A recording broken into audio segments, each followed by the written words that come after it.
Ассаляму алейкум. Бүгін біз екі ағзаттан тұратын құймақ жасаймыз. Ол үшін бізге жасымық 1 стакан, 1 жұмыртқа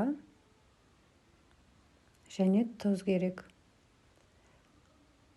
Қалауыңызша тәтті қоссаңыз болады. Үшеуін жақсылап блендермен еземіз. Өте оңай рецепт және құрамы қолжетімді.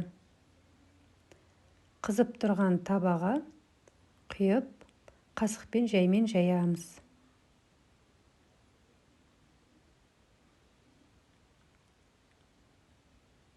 Құймағымыз тез піседі.